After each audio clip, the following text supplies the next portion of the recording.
आज की सेशन में हम लोग चर्चा करने जा रहे हैं सिंधु घाटी सभ्यता, जो विश्व की सबसे प्राचीन सभ्यता में मानी जाती है। इसके विषय में आज के सेशन में हम चर्चा करेंगे। साथ ही आज की सेशन में हम लोग विस्तारपूर्वक यह जानने की कोशिश करेंगे कि सिंधु घाटी सभ्यता किस तरह से अस्तित्व में आई और उन्होंने एक अमिट छाप छोड़ के गई, जो आज के समय में भी एक शोध का विषय बना हुआ है। और अब तक हमने सिंधु घाटी सभ्यता का जो पुरास्थल है, या कह सकते हैं उनकी जो लिपियां हैं, उन लिपियों को हमने डिकोड नहीं कर पाए हैं। तो अंत तक बने रहेंगे। हम लोग लास्ट में सिंधु घाटी सभ्यता से संबंधित जो भी इम्पोर्टेंट सवाल है उसको एक एमसीक्यू फॉर्म में वन लाइनर सवाल को करेंगे, ताकि आपके आगामी परीक्षा के लिए वह इम्पोर्टेंट बना रहे।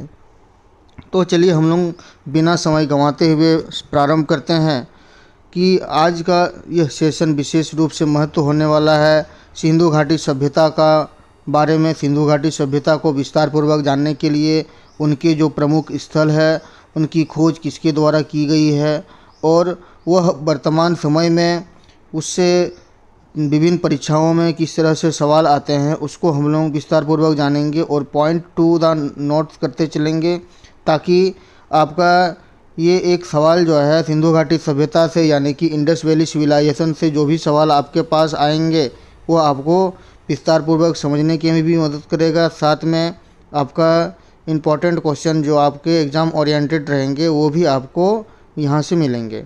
तो चलिए हम लोग समय को ना गंवाते हुए हम लोग प्रारंभ करते हैं। सिंधु घाटी सभ्यता बेसिकली इंडस वैली सिविलाइजेशंस के रूप में भी बोला जाता है। इंडस वैली सिविलाइजेशन, जिसका समय काल जो है वह 2500 से लेकर के 1750 ईसा पूर्व के समय काल के खंड को कहा जाता है।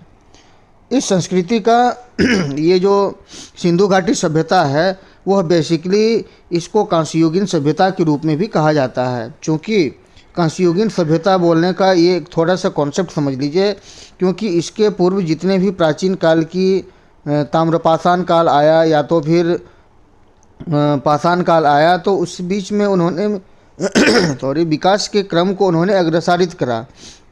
उसके बाद उन्होंने क्या किया, अब जो है धीरे धीरे एक समय बदलता चला गया और अब क्या हो गया, लोग जो है वह तांबा और टीन को एक एलॉय के रूप में, मिक्सचर के रूप में उन्होंने बनाया और बनाने के बाद उन्होंने कांसा का निर्माण करा।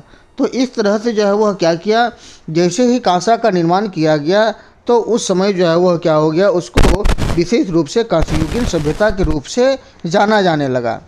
इसीलिए यह बोला जाता है कि इस संस्कृति का उदय